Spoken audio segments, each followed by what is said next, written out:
Aquí comienza Compartir UCDM.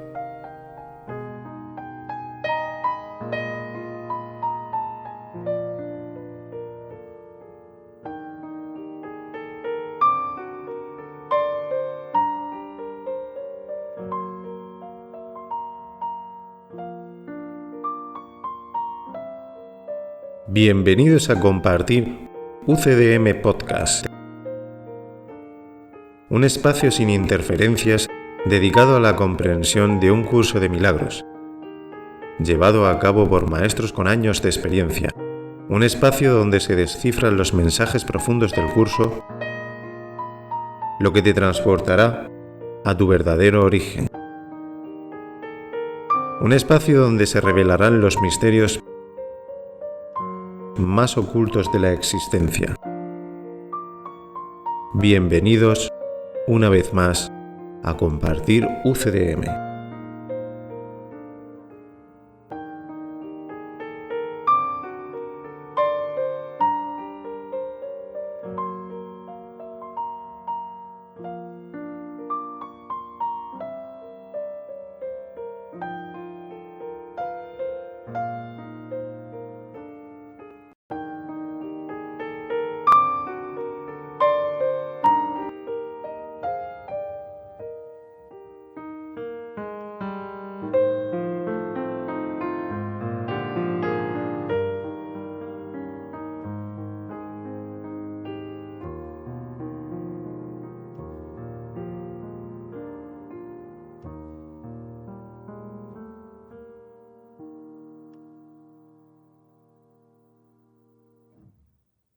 Sed bienvenidos al programa 68. Y vaya, qué sorpresa, comenzamos con un nuevo capítulo, el capítulo 9, la aceptación de la expiación. Comenzamos con la sección 1, la aceptación de la realidad. Sección 1. La aceptación de la realidad. Párrafo 1. Tener miedo de la voluntad de Dios es una de las creencias más extrañas que la mente humana jamás haya podido concebir. Esto no habría podido ocurrir a no ser que la mente hubiese estado ya tan profundamente dividida, que le hubiese sido posible tener miedo de lo que ella misma es. La realidad solo puede ser una, entre comillas, amenaza para lo ilusorio, ya que lo único que la realidad puede defender es la verdad.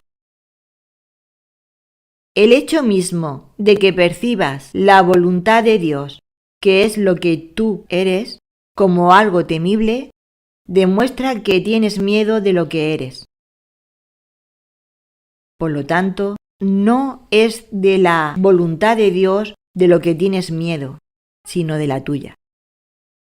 Este párrafo nos indica un marco de referencia para saber desde dónde parte la persona que está leyendo y escuchando. Rechazamos la realidad. La sección se titula La aceptación de la realidad. Y para aceptar, primero tenemos que saber que hay unos errores y esos errores son resultado de rechazar a Dios. Tenemos que reconocer que tenemos un problema para llegar después a la solución. La oración 1 dice: tener miedo de la voluntad de Dios es una de las creencias más extrañas que la mente humana haya podido concebir. Tener miedo de la voluntad de Dios es rechazar la realidad, es tener miedo a tomar decisiones en favor de Dios, en favor del amor, porque, como dice la oración 2, esto no habría podido ocurrir a no ser que la mente hubiese estado ya profundamente dividida. En realidad no está dividida, pero nosotros sí que tenemos esa creencia y entonces mentalmente es como que hemos hecho un largo viaje de ir en contra continuamente del amor, de lo que realmente somos. Tenemos tanto miedo a equivocarnos que preferimos lo malo que ya conocemos que lo que viene nuevo al tomar otra decisión, que es en favor de Dios. La oración 5, por ejemplo, dice: por lo tanto, no es de la voluntad de Dios de lo que tienes miedo, es que tienes miedo de tu propia voluntad. Tienes miedo porque al sentirnos tan sumamente limitados mentalmente, tenemos miedo de ejercer nuestra voluntad, tenemos miedo del poder que tenemos de decidir cambiar radicalmente e ir en favor del amor, y como resultado de ese rechazo de la realidad y de la voluntad de Dios, la oración 3 y la 4 nos dice que hay unas consecuencias. La creencia en la separación es el origen del miedo en todas sus formas, y de la creencia en la culpa tiene como consecuencia el sentirse culpable. Y como consecuencia del miedo y de la culpa surgen otros errores, por ejemplo, creer que eres un cuerpo. Si crees que eres un cuerpo, ya crees en el ataque. Y si crees en el ataque, ves amenaza por todos sitios. Y te crees que tienes que continuamente estar defendiéndote por lo que pueda ocurrir. La oración 3 nos dice que la realidad solo puede ser una amenaza para lo ilusorio. Es decir, si tú defiendes tus ideas continuamente, pues cualquiera que venga de parte de Dios realmente lo ves como una amenaza, y no es que lo sea, sino que tú, estando en la ilusión, así lo percibes, y el otro con sus hechos y ejemplo demuestra que es pacífico. Y ahora se te plantea el dilema de: parecía que este venía a atacarme, pero en realidad es muy pacífico. ¿Ahora yo qué hago? ¿Le escucho o sigo pensando que me la va a jugar en cualquier momento? La oración 4 dice: el hecho mismo de que percibas la voluntad de Dios como algo temible demuestra que tienes miedo. Es decir, tú rechazas lo que eres, el miedo proviene de la creencia en que estamos separados, en que tenemos que defendernos continuamente, y tú estás siempre a la defensiva como vigía de una torre, de un castillo, con tu arco preparado para que cualquiera que parezca amenazar tus creencias, pues disparar. Eso demuestra que tienes miedo y no vives como la gente que vive en el campo sin fortaleza. Cuando estás con un mensajero de Dios y ves que todo lo que dice te relaja, te hace sentir muy bien, hace que la vida tenga mucho más sentido que antes, conecta con la oración 5 cuando dice que no es de la voluntad de Dios de lo que tienes miedo. Te das cuenta de que lo que Dios te ofrece precisamente es paz y es amor, sino que tienes miedo entonces de tu voluntad. Y te das cuenta de que tu miedo no tiene nada que ver con el exterior, como para que sigas con el arco y la flecha siempre pendiente y vigilante para disparar a cualquier cosa que parezca una amenaza, porque tú crees que esa amenaza está ahí y es real. Te das cuenta que el mensajero de Dios aporta pruebas y tú te haces consciente de que tenías una creencia sin sentido, sin razón, porque ahora las pruebas lo demuestran. El dilema que se te plantea es si con cada idea nueva vas a seguir levantando el arco, y entonces realmente tienes miedo de tu voluntad, porque hasta ahora estabas ejerciendo tu voluntad precisamente para estar siempre a la defensiva, para estar siempre en tensión.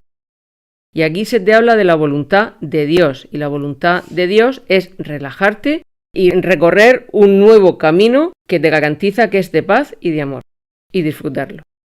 Un ejemplo gráfico para que se entienda: vamos a comprar fresas a un supermercado de confianza, nos conocen, y cuando llegamos a casa las fresas no están buenas. Mentalmente piensas: pero es que yo quiero fresas y no quiero comerme estas, voy a ir a otro supermercado. Si ejerces tu voluntad, pues simplemente las compras y te las comes y lo disfrutas. Ni te lo piensas, es que vas directamente. Si empiezas a pensar: ay, si me ven entrar a otro supermercado que he comprado en otro supermercado, y si se entera mi amigo que me ha vendido las fresas. Bueno, pues cuando empezamos con todas esas ideas, lo que estamos haciendo es que tenemos miedo de ejercer nuestra voluntad y recogemos las consecuencias de ello, que es comernos unas fresas que no nos gustan, y además, si sigues en este mismo círculo de pensamientos, vamos a recoger sufrimiento. Y no nos damos cuenta, pero lo que hacemos es levantar nuevamente el arco y la flecha para ponernos a la defensiva. Y no tiene nada que ver con lo del exterior, somos nosotros mismos con nuestras propias creencias y nuestros propios miedos. Desde que era muy pequeña, mi educación pues ha sido en el temor de Dios, porque estudiaba que hay que amar a Dios sobre todas las cosas, pero luego los ejercicios espirituales eran de miedo. Era yo muy pequeña y ya dormía por la noche con las manos en el pecho. Me creía que el demonio se iba a llevar mi alma. Hasta antes de hacer el curso de milagros, soñaba con el fuego del infierno y que me quemaba y que ardía. Eran pesadillas. Ya en el curso de milagros, señoras me han dicho, es que a Dios hay que tenerle amor, pero también temor. Y entonces digo, mira, si tienes amor de Dios, sientes paz, sientes alegría, sientes confianza y dicha, pero no temor. El temor es miedo. Cuando se siente miedo, está totalmente ausente el amor. Cuando empiezas a elegir, tomar decisiones en favor de Dios, cuando ya uno comienza a tomar decisiones en favor de Dios, es cuando se da cuenta de que estaba en tu interior, o era una creencia tuya. Nosotros somos el Hijo de Dios y tenemos el poder de tomar la decisión y no dejarnos afectar por cosas que están en el exterior. Entonces es cuando tomas cartas en el asunto y decides lo que quieres que esté en tu interior, a favor de Dios y a favor del amor. Y el temor a Dios deja entonces de tener sentido. Incluso yo con el curso de milagros ya, pues he tenido regalos del Espíritu Santo, porque he tenido en sueños cómo es el amor de Dios, cómo es el sanar mente, el ver en todas las mentes sanas al final, y ha sido maravilloso, ha sido bonito, y nada tenía que ver con lo que yo creía y con lo que yo durante muchos años he mantenido. Párrafo 2. Tu voluntad no es la voluntad del ego, y por eso es por lo que el ego está contra ti. Lo que parece ser el temor a Dios es, en realidad, el miedo a tu propia realidad. En un estado de pánico no se puede aprender nada de manera consistente. Si el propósito de este curso es ayudarte a recordar lo que eres y tú crees que lo que eres es algo temible, de ello se deduce forzosamente que no aprenderás este curso. Sin embargo, la razón de que el curso exista es precisamente porque no sabes lo que eres. El párrafo 2 comienza diciendo: tu voluntad no es la voluntad del ego, y por eso es por lo que el ego está contra ti. Así es, nuestra voluntad parece que la hemos olvidado, parece que no la sabemos, pero todos, absolutamente todos, queremos volver al hogar. Somos el hijo pródigo y en nuestro interior nuestro deseo es la dicha y la felicidad que aquí no estamos experimentando. Y entonces el ego está contra el Hijo de Dios que somos. Esto es lo que parece, porque no hay que echar la culpa al ego. Pero el Hijo de Dios es absolutamente responsable y poderoso, y puede tomar decisiones y puede salir de ese estado de pánico, como pone en el punto 3, en que es difícil aprender este curso. Si te metes en un estado de miedo, de pánico, es también porque ahora le das la mano al ego, ahora le das la mano al Espíritu Santo, estás dudando, no tomas decisiones y por eso te parece algo terrible, algo difícil, pero nada tiene eso de verdad. El camino del temor no es el más llano. El más llano es el camino del amor, es el camino de la mano derecha, es el camino del Espíritu Santo. Consistente se refiere, pues, en este curso, el objetivo aprender, pues aprender mucho y tener resultados de tu aprendizaje. Esos son grandes avances en tu vida. Pero cuando haces lo contrario, cuando te rebelas contra el Maestro, contra el Espíritu Santo, pues se aprende muy poco. Precisamente, como dice seguidamente, este curso es para aprender lo que somos, dice, precisamente porque no sabes lo que eres. No sabemos lo que somos, no sabemos la dicha, la felicidad, el poder de nuestra mente, el poder del Hijo de Dios, y aquí lo estamos aprendiendo. No es que no sepamos, es que no queremos saber, es que rechazamos nuestra realidad. Está el título, la aceptación de la realidad, es ahora cuando tenemos que aceptar nuestra realidad. Si no sabemos es porque no queremos. En nosotros está el querer y el saber. En el momento que queremos, en el minuto siguiente, Dios te lo envía. Genial. Y efectivamente en esta última línea te dice que tú no sabes lo que eres, no te conoces, estás en la ignorancia y el miedo, que es lo mismo. Entonces, si no sabes lo que eres, Dios no te deja abandonado, porque nunca te abandonó.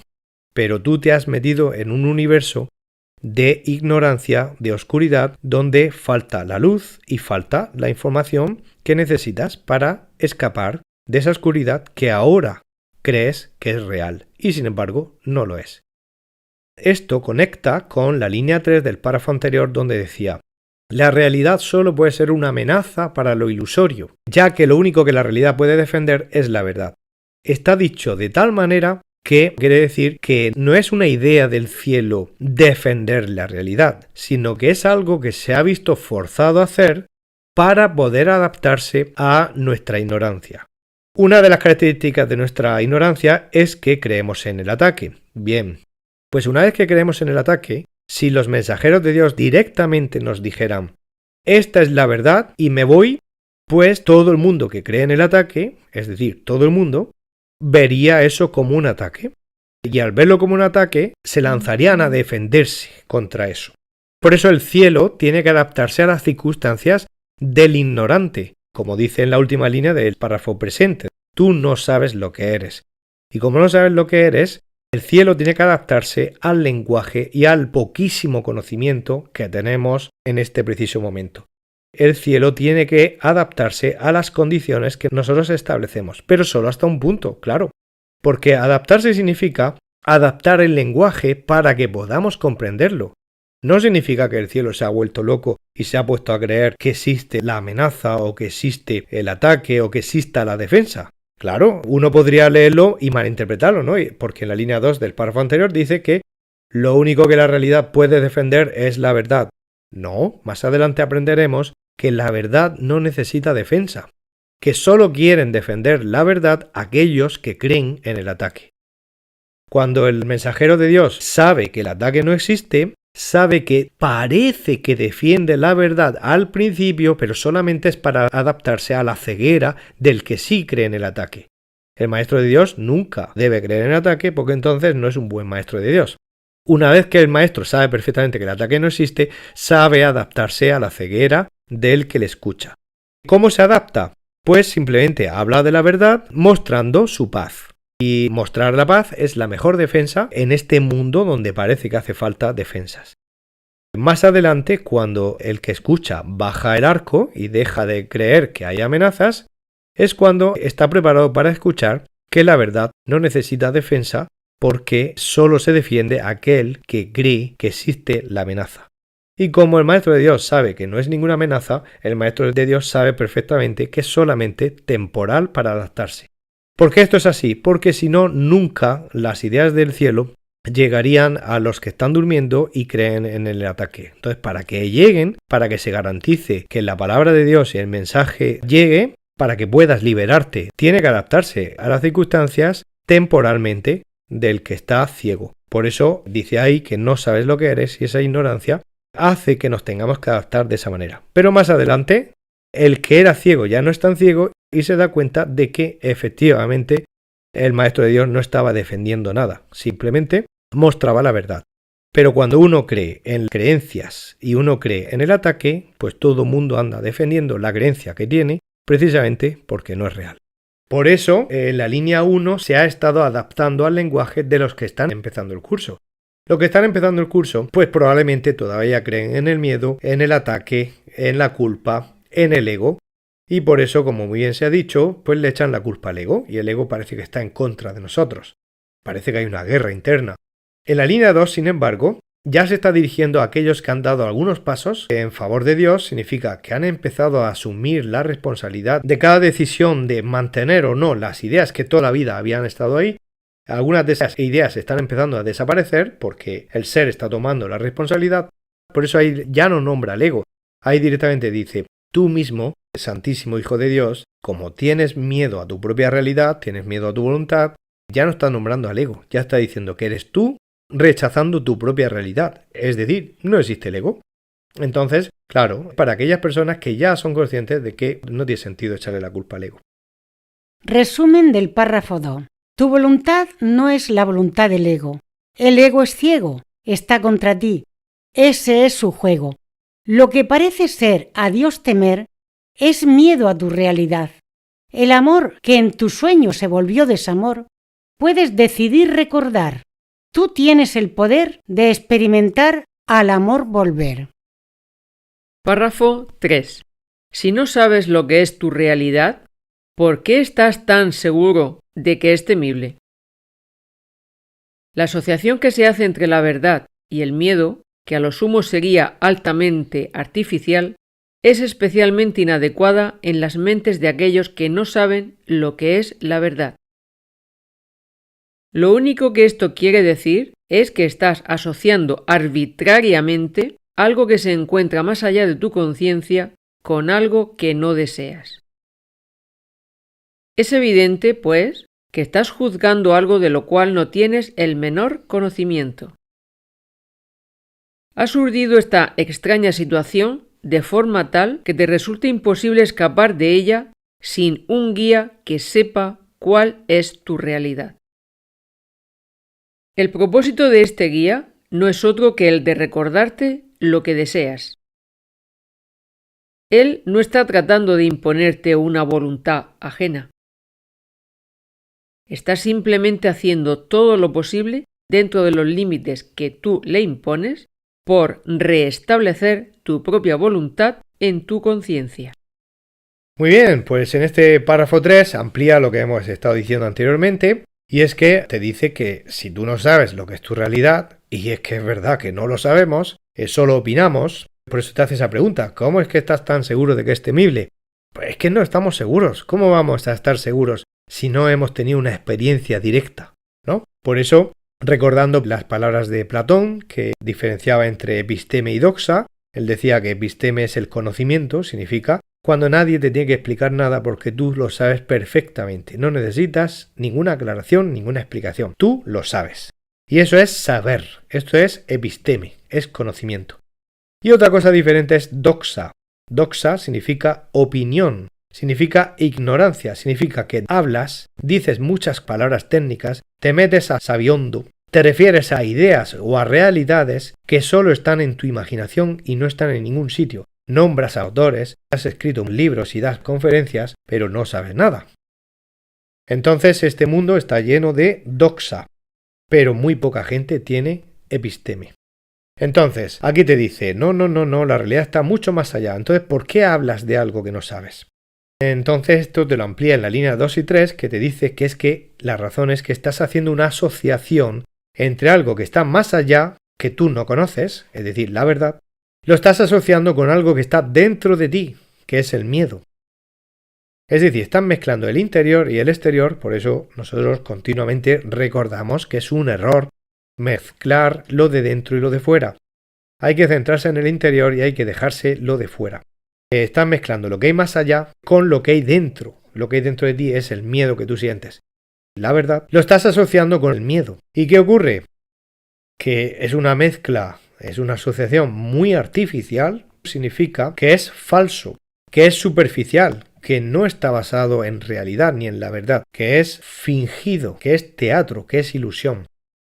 Entonces, claro, si haces esa asociación, mientras haces el curso y mientras sigas así, tú no vas a aprender apenas. porque es inadecuado, es perjudicial o es un problema que tiene cada estudiante de este curso si mantiene esa asociación. Cuando uno se rebela contra el maestro o contra el mensaje que el maestro le da, pues esta postura, esta actitud es inadecuada y no vas a aprender mucho. Y en la línea 3 continúa con esta idea, ¿no? Te dice que estás asociando arbitrariamente. Significa, porque te ha dado por ahí, porque estás improvisando, porque te has levantado esta mañana con el pie torcido y se te ha ocurrido esa idea. Voy a mezclar estas dos cosas.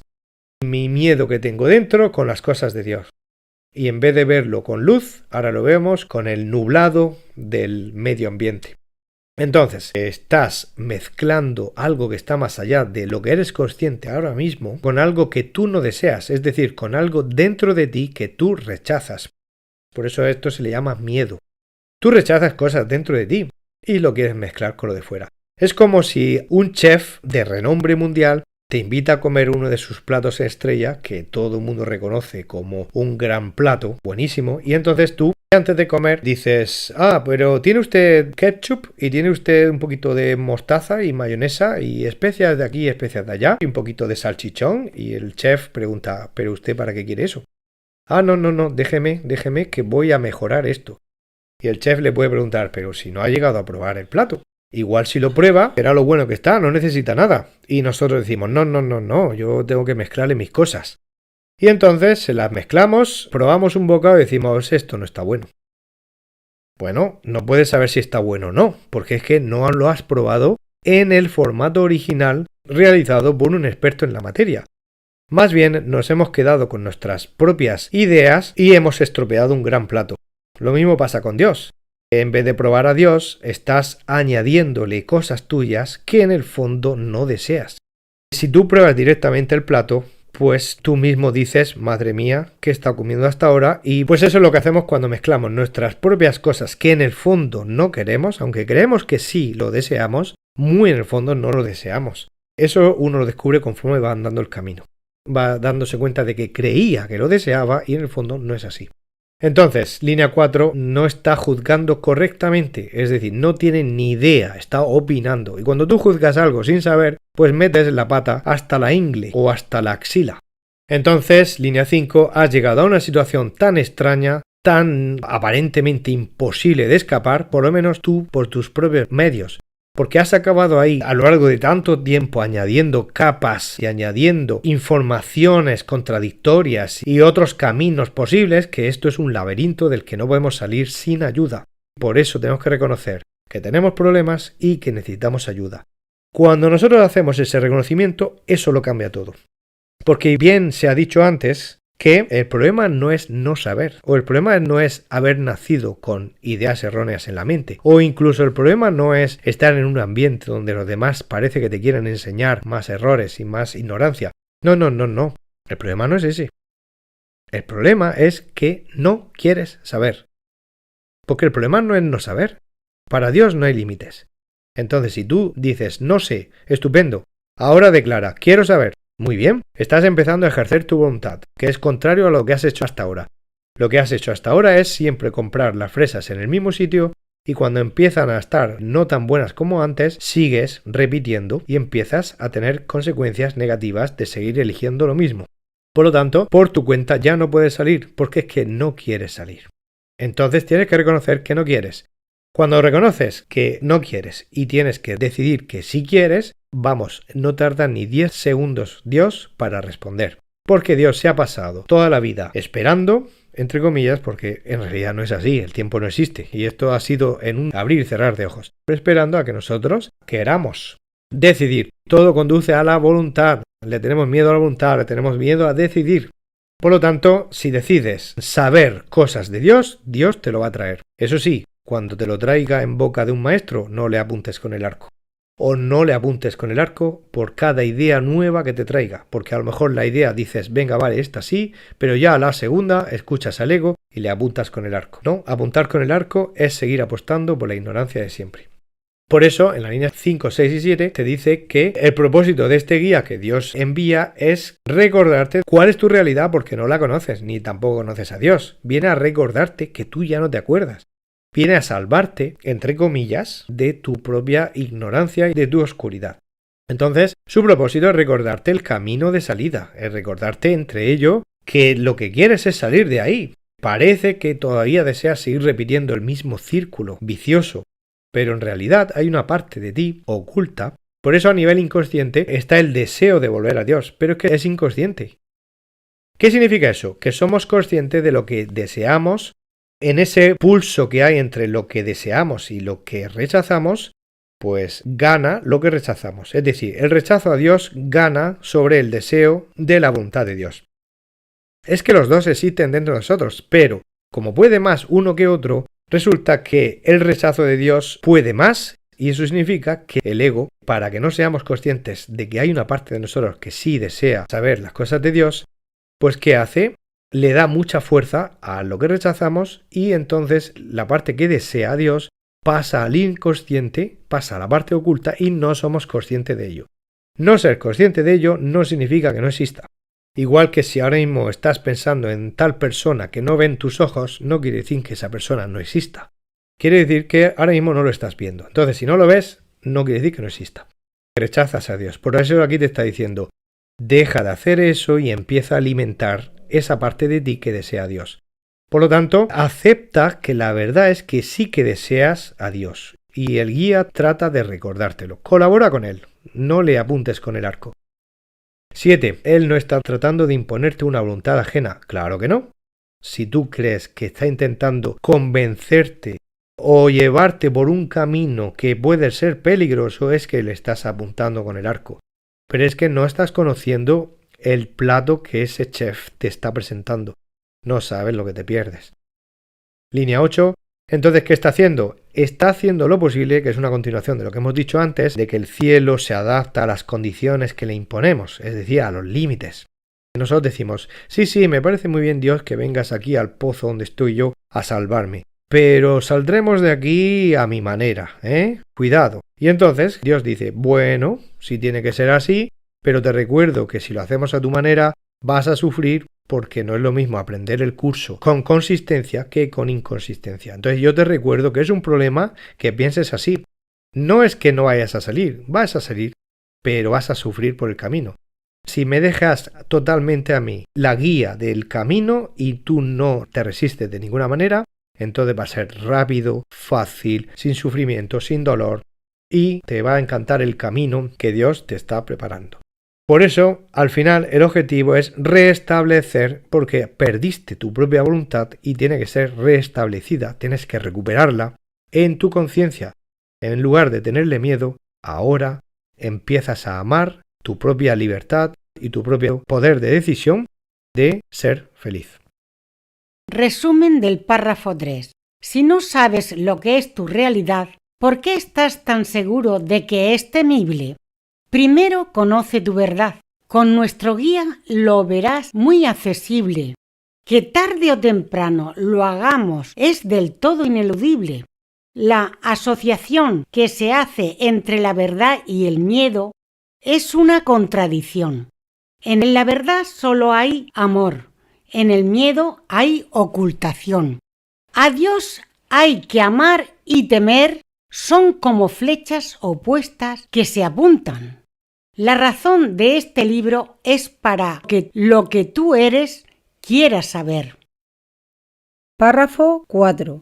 Has aprisionado tu voluntad más allá de tu propia conciencia, donde todavía se encuentra, pero desde donde no puede ayudarte. Cuando dije que la función del Espíritu Santo es separar lo falso de lo verdadero en tu mente, quise decir que Él tiene el poder de ver lo que has ocultado y reconocer en ello la voluntad de Dios. Gracias a este reconocimiento, Él puede hacer que la voluntad de Dios sea real para ti, porque Él está en tu mente y, por lo tanto, Él es tu realidad. Si la percepción que Él tiene de tu mente trae la realidad de ésta hasta ti, te está ayudando a recordar lo que eres. Lo único que puede ocasionar temor en este proceso es lo que tú crees que perderías. Lo único que realmente puedes tener, no obstante, es lo que el Espíritu Santo ve. Bueno, párrafo 4. Has aprisionado tu voluntad más allá de tu propia conciencia. Significa que, igual que diferenciamos entre dentro y fuera, si hablamos solamente del interior, también podríamos hablar de dos niveles de conciencia. En nuestro interior somos conscientes de algunas ideas que tenemos y somos inconscientes de otras ideas que tenemos.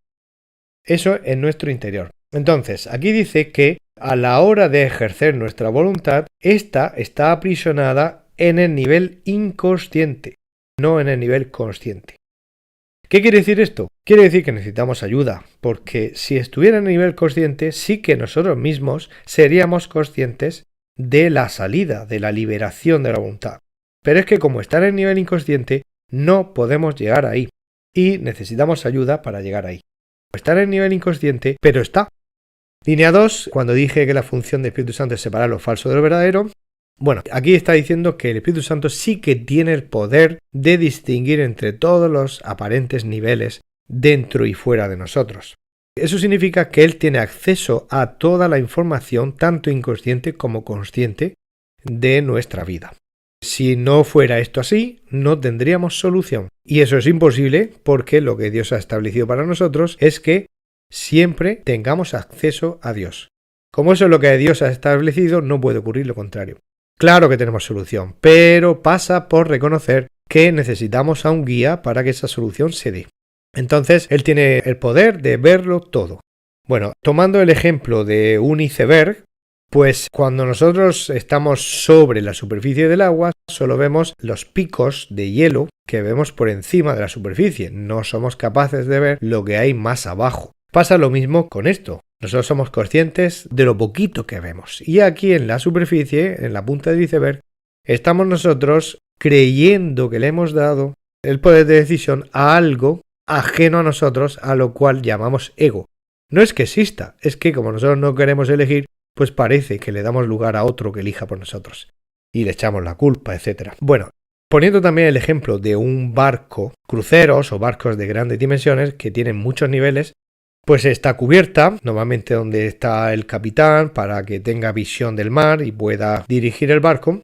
Y luego hay niveles más abajo, compartimentos de habitaciones, sala de máquinas, bodega, etcétera, etcétera. Bueno, pues el capitán se comunica con otros niveles. El capitán no puede ver lo que pasa en otros niveles, pero comunicándose con ellos puede tomar decisiones. Entonces, el Espíritu Santo sabe que lo que hay que decidir en los niveles inferiores del barco no lo deciden los que están en los niveles inferiores del barco. Tiene que dar el permiso el capitán que está en cubierta. Entonces, como el capitán no tiene acceso a lo que está en niveles inferiores porque eso es inconsciente para él, la única posibilidad es que el Espíritu Santo, que es como miembros del personal del barco, sí que tienen libertad de movimiento para subir por las escaleras o el ascensor entre los distintos niveles. Entonces, el capitán puede confiar en ellos para que la información circule y pueda actuar. Pues esos miembros del personal del barco son como el Espíritu Santo, tienen acceso a todos los niveles. Vale, pues el capitán depende totalmente de ellos para que se ejecuten decisiones a nivel interno que el capitán no puede hacer. Y al mismo tiempo el Espíritu Santo sabe que el capitán tiene que llegar al punto de aceptar tomar ciertas decisiones que no quiere decidir. Pero es que las circunstancias obligan. Por ejemplo, si hay una fuga de agua, el capitán no lo sabe, desde abajo le informan y el capitán, cuando sabe la información, tiene que tomar una decisión que no le apetece mucho hacer, pero no tiene más remedio, y es que tiene que tapar la fuga. Bueno, pues el Espíritu Santo sabe que para que la conexión entre todos los niveles del barco o todos los niveles de la mente no tenga nunca más niveles, ni separación, ni límites, el Espíritu Santo, que sí conoce todos los niveles, tiene que llegar al capitán, que al principio está reacio, pero que el capitán también necesita conocer para que el barco llegue a buen puerto. Pues de la misma manera, nosotros en nuestra vida la decisión de que en los niveles inferiores se tomen decisiones que nos sanan la mente, la tenemos que dar en nivel consciente. Y en el nivel consciente apenas sabemos nada. Por eso hemos leído en párrafos anteriores que creemos que esa ignorancia es sabiduría y es porque creemos que las baratijas son valiosas en lugar de las auténticas joyas. Claro, es que a nivel de capitán sabemos muy poco, muy poco. Y para tener conocimiento del barco que es tan grande, hace falta ayuda. Desde la sala de mandos, pues no se pueden tomar todas las decisiones porque hay desconocimiento. Entonces, el Espíritu Santo quiere llegar al capitán y el capitán al principio no reacciona muy bien ante ciertas ideas que provienen de los bajos fondos. Bueno, pues ya empezamos a darnos cuenta de que para que esa visión que tiene el Espíritu Santo de todos los niveles nos pueda ayudar a sanar y que no tengamos nosotros división de niveles, pues claro, tenemos que empezar a confiar en esos mensajeros que llegan de otros niveles. Línea 3, gracias a este reconocimiento de que esos mensajeros tienen la capacidad que el capitán no tiene, aunque el capitán siempre tiene la última palabra, ahora mismo están mucho más capacitados esos miembros del personal. Bueno, pues como dice la línea 3, nos vamos dando cuenta de que la voluntad de Dios puede llegar a la conciencia del capitán si dejamos que el Espíritu Santo circule con libertad y no le obstaculicemos, porque siempre el capitán puede interrumpir a uno de esos miembros y lo que hay que hacer acaba sin hacerse, y por lo tanto el viaje se demora y trae consecuencias que no son deseables para nadie. Por eso en las últimas líneas 5 y 6 te habla de lo que se pierde y lo que se gana. El capitán, cuando todavía está en la confusión, tiene unas cuantas baratijas en uno de los cajones de seguridad y esas baratijas el capitán cree que son extremadamente valiosas. Y en realidad son baratijas, no tienen ningún valor en el mercado. Y cuando el Espíritu Santo viene a recordarle que una de las cosas que hay que hacer es abrir el cajón y soltar el apego que le tiene a esas baratijas, pues el capitán al principio no reacciona bien. ¿Por qué no reacciona bien? Como dice en la línea 5, si pones resistencia a lo que te dice el Espíritu Santo, tienes miedo de que te quiten lo que tú crees que es valioso. Entonces crees que vas a perder cosas. Claro, eso pasa porque como el sistema de valores lo tenemos confuso, como no sabemos apreciar las verdaderas joyas, pues el Espíritu Santo nos dice que esas ideas que tenemos en la mente, que para nosotros son valiosas, como el miedo, la creencia en la culpa, el creer que el ataque o la amenaza está por ahí, los juicios condenatorios, etcétera, etcétera, todas esas baratijas que tenemos en el cajón, pues al principio decimos, uy, que me van a quitar lo que me gusta. Y en la línea 6 te dice justamente lo contrario, te dice, no, se te va a liberar solo con tu permiso porque eres el capitán, se te va a liberar de lo que realmente son baratijas y tú poco a poco vas a ver que son baratijas y lo único que va a quedar en tu poder es lo que es realmente valioso, la visión completa que el Espíritu Santo te va a aportar. Resumen del párrafo 4. Has aprisionado tu voluntad más allá de tu propia conciencia y olvidaste ver con claridad, lo cual es pura demencia. Mas tu voluntad aún está intacta con toda su inocencia. Por ocultación de tu voluntad, ésta no puede ayudarte. Mas el Espíritu Santo, si le permites, sin dificultad, los obstáculos puede quitarte. Párrafo 5. He subrayado en muchas ocasiones que el Espíritu Santo nunca te pedirá que sacrifiques nada. Pero si te pides a ti mismo el sacrificio de la realidad, el Espíritu Santo tiene que recordarte que esa no es la voluntad de Dios, porque no es la tuya. No hay diferencia alguna entre tu voluntad y la de Dios. Si tu mente no estuviese dividida, reconocerías que ejercer tu voluntad es la salvación, porque la salvación es comunicación. La oración 1 dice: he subrayado en muchas ocasiones que el Espíritu Santo nunca te pedirá que sacrifiques nada. El Espíritu Santo no te pide nada que no quieras hacer. El sacrificio es una creencia, es una idea que tiene la humanidad y no tiene absolutamente nada que ver con Dios. Viene de creer en la culpa. Como creemos en la culpa y nos sentimos culpables, o bien nosotros mismos o bien culpamos a los demás, pensamos que con el sacrificio estamos compensando precisamente esa sensación que tenemos tan extraña de malestar con nosotros mismos o con los demás. No nos sentimos felices y creemos que Dios nos pide sacrificios para que Dios esté contento con nosotros. Y nosotros, al sentirnos culpables, lo que hacemos es autocastigarnos. Nos exigimos a nosotros y exigimos a los demás un determinado comportamiento, una determinada actuación. Ese malestar no se soluciona con el sacrificio. La solución que ofrece el Espíritu Santo y que ofrece Jesús a través de este curso es dejar de creer en la culpa y dejar de creer en el sacrificio como compensación.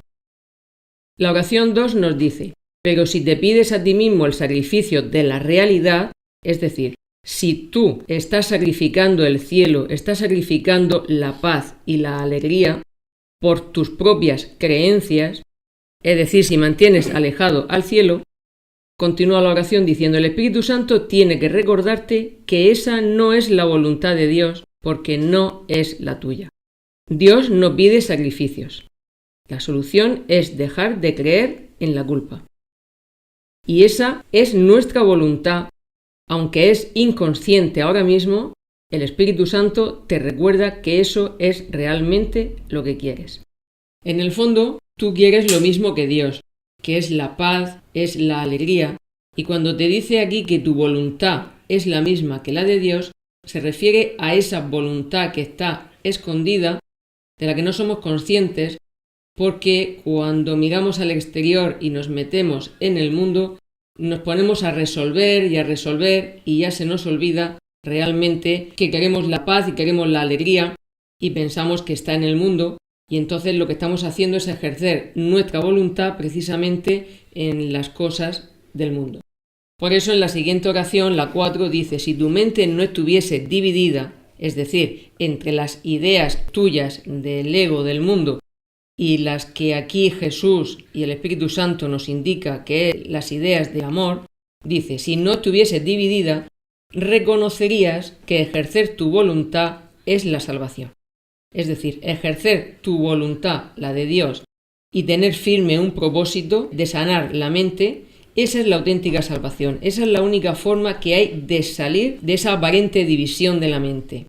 Y continúa diciendo: porque la salvación es comunicación. Comunicación se refiere a sanar la mente y entonces solo ver inocencia en ti y en los demás, y cuando la mente ha sanado, entonces ayudas a otros a salir también de este lío mental.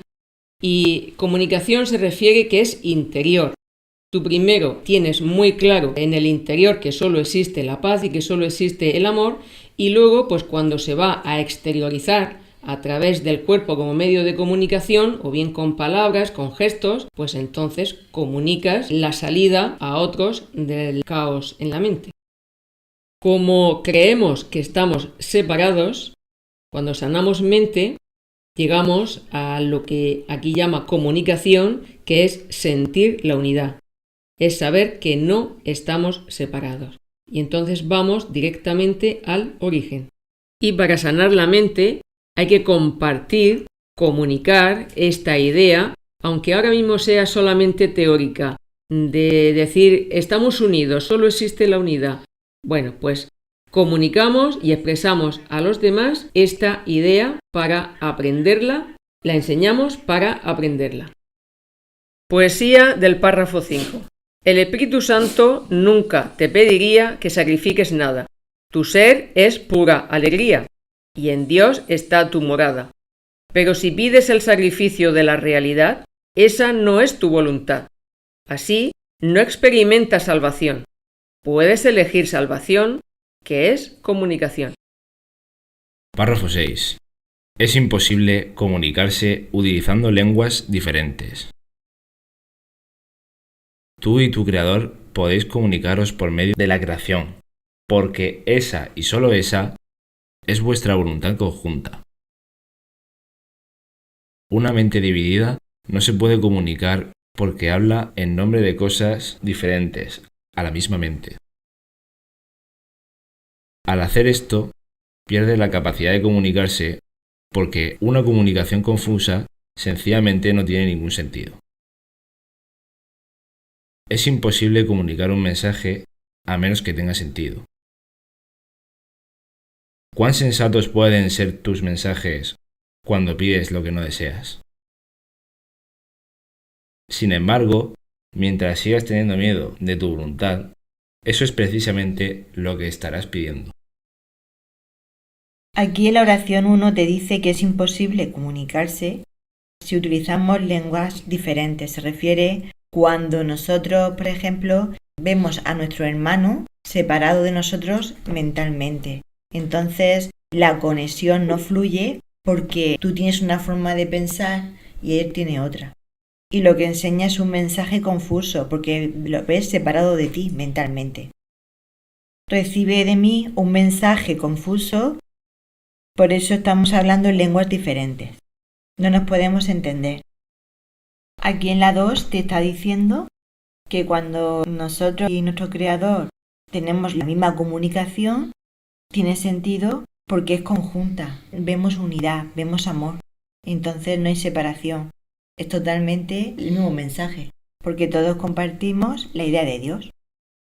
La 3 y la 4 te dice que cuando la mente está dividida, no se puede comunicar porque el mensaje sería confuso. Si tú comunicas mensajes contrarios, entonces llega de diferentes formas a otras mentes. Entonces es confuso y el otro no lo puede entender. Un ejemplo de ello es, por ejemplo, decir un mensaje de Dios y luego tiramos piedra al vecino. Es un ejemplo, ¿no? Entonces estamos dando un mensaje confuso. En el 5 te sigue recordando que es imposible comunicar un mensaje a menos que tenga sentido. Pues aquí te dice que lo que tú le hablas al otro, si es un mensaje de Dios, al otro le resonará, porque le estás hablando de lo que él lleva dentro y aún a lo mejor no se ha dado cuenta. Esto significa tener sentido, que le ayuda al otro a ser feliz. Sin embargo, en el mundo hay mensajes que parece que tienen sentido, pero no es la verdadera felicidad, porque no es lo mismo que parezca que tenga sentido que tenga sentido. Aquí en las 6 y en las 7 te dice, ¿tiene sentido lo que das con lo que recibes? Por ejemplo, si nosotros enseñamos paz y amor, ¿no? No tiene sentido que vengan otras cosas. Es como si fuera la ruleta del hámster. No te extrañes de si enseñas ataque, recibas ataque. No te extrañes si enseñas escasez, que recibas escasez. Para eso esta pregunta, para que te des cuenta si tiene sentido lo que estás enseñando a los demás, ya que estás recibiendo las mismas cosas a cambio. Párrafo 7. Tal vez insistas en que el Espíritu Santo no te contesta, pero quizás sería más prudente examinar qué clase de peticionario eres. No pides únicamente lo que deseas. Ello se debe a que temes recibirlo, y ciertamente lo recibirías. Por eso es por lo que se lo sigues pidiendo al Maestro que no puede dártelo. De él nunca podrás aprender qué es lo que deseas, y esto te da una ilusión de seguridad. Sin embargo, no puedes estar a salvo de la verdad, sino que solo puedes estar a salvo en la verdad. La realidad es tu única seguridad. Tu voluntad es tu salvación porque es la misma que la de Dios. La separación no es más que la creencia de que es diferente. En el párrafo 7 tenemos varias ideas profundas. Te dice que seguro que te habrá pasado que le has pedido al Espíritu Santo algo y que has notado que no te contesta. Claro, aquí estamos bastante alejados de saber cómo funciona la mente. Nosotros pedimos cosas, pero siempre están conectadas con deseos que tenemos. Como precisamente lo estamos deseando, ya estamos en un error, porque estamos deseando. Cuando tú deseas es porque te has olvidado de que lo tienes todo. Y por el hecho de que lo deseas, entonces ahí te empiezas a perderte porque se lo estás pidiendo al maestro equivocado, que es lo que dice la línea 4. No es el Espíritu Santo el que concede deseos, porque el Espíritu Santo quiere la felicidad para ti. Y los deseos son lo contrario. Entonces, como dice la línea 4, se lo estás pidiendo al maestro equivocado, no te lo puede dar. porque el Espíritu Santo sabe que detrás de eso hay sufrimiento. Por lo tanto, no puede dártelo. Entonces, obviamente, no te contesta. Pero dice en esa misma línea 1, tienes que examinar qué clase de peticionario eres. ¿Qué significa esto? Lo aclara en la siguiente línea. Te dice, no solo pides lo que deseas, también pides lo que no deseas. Como tantas veces hemos dicho, está el interior y está el exterior. Y dentro del interior está la parte de la que somos conscientes y está la parte de la que no somos conscientes. Eso está en el interior. Están los dos. Solo sabemos de lo que somos conscientes. Si yo digo qué orgulloso estoy de mi hija, pues yo soy consciente de eso. Y a lo mejor no se lo digo a nadie, lo llevo en el interior. ¿Vale? Pero hay otras cosas de las que no soy consciente. Muy bien. Entonces, con el tema de los deseos, somos conscientes de lo que deseamos. Pero no somos conscientes de las implicaciones, de las consecuencias que nos traen esos deseos. De eso no somos conscientes. Entonces, ¿qué pasa con esa información? Pasa al inconsciente. Y eso está ahí y no somos conscientes. ¿Qué quiere decir esto? Quiere decir que cada vez que deseas, entonces estás rechazando el lado contrario. Y cuando lo rechazas, la mandas al inconsciente. Cuando tú deseas, por ejemplo, recuperarte de una enfermedad porque temes la muerte, entonces no eres consciente de que tienes miedo a la muerte. Rechazas la idea de la muerte y solo estás concentrado en lo que deseas. De vez en cuando te sale un atisbo de ese miedo, pero rápidamente lo empujas otra vez hacia el inconsciente porque no quieres verlo, lo rechazas. Y el curso te dice, lo que rechazas o lo que resistes, persiste.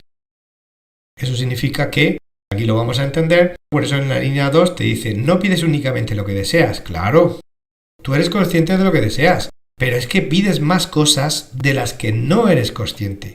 Por ejemplo, cuando tú deseas algo, tienes miedo de que ocurra lo contrario. Pues cuando tú tienes miedo de algo, también lo estás pidiendo. Solo que no eres consciente de ello. Entonces, ¿qué significa que lo estás pidiendo? Significa que lo que cosechas, recoges. Aquello que das, recibes. Por lo tanto, eso puede estar un montón de tiempo sin que dé la cara fuera al exterior. Claro que sí, porque lo que mandamos al inconsciente puede que esté mucho tiempo ahí escondido porque nosotros lo mantenemos ahí. Pero eso antes o después va a salir a no ser que lo sanemos. Línea 3 te dice, esto se debe a que temes recibirlo. Si tienes miedo y no quieres que pase cierta cosa, no quieres recibirlo. ¿Y qué pasa? Ciertamente lo recibirías o lo podrías recibir en el futuro. ¿Por qué? Porque no quieres recibirlo. Si tú te resistes a ello, es porque no conoces cómo funciona la mente. Nadie conoce cómo funciona la mente aquí en el mundo. Una de las características de la mente es que aquello que tienes en la mente es lo que recibes. En el cielo, las ideas que tenemos en el cielo son las que recibimos. Por ejemplo, tenemos la idea de la paz, porque no existe nada que lo amenace. No existe el ataque, no existe la guerra, no existe el peligro, no existen las amenazas, no existe el daño. Nada de eso existe. Entonces, si solo tienes la idea de la paz, eso es lo que recibes. Lógicamente. Pero es que esa ley de la mente sigue funcionando aquí, en este mundo. Entonces, si tú tienes en la mente la creencia en el ataque, eso es lo que recibes. Si tienes en la mente la idea del miedo, pasarás por situaciones en las que tengas miedo, salvo que te adelantes y sanes, lógicamente. Si tienes la idea de la escasez en tu mente, eso es lo que recibes, etcétera, etcétera, etcétera. Por eso lo recibes, porque lo estás manteniendo en la mente y de manera oculta. Por eso es muy bueno que lo oculto salga. A la hora de pedir cosas, es mejor pedir las cosas del espíritu, en lugar de pedir cosas del mundo. Y a la hora de pedir cosas del espíritu tampoco hay que ser muy preciso. Es mejor decir, Espíritu Santo, tú sabes qué es lo mejor para mí. Yo estoy de acuerdo con eso y, además, que sea sin sufrimiento. Y el Espíritu Santo está absolutamente de acuerdo con eso. Dame lo que necesito para aprender y sin sufrimiento. Y justo ese es el camino que el Espíritu Santo nos quiere dar. Pero claro, es que nunca le pedimos eso. Al no pedirle eso, no le escuchamos. Luego nos quejamos de que no nos contesta.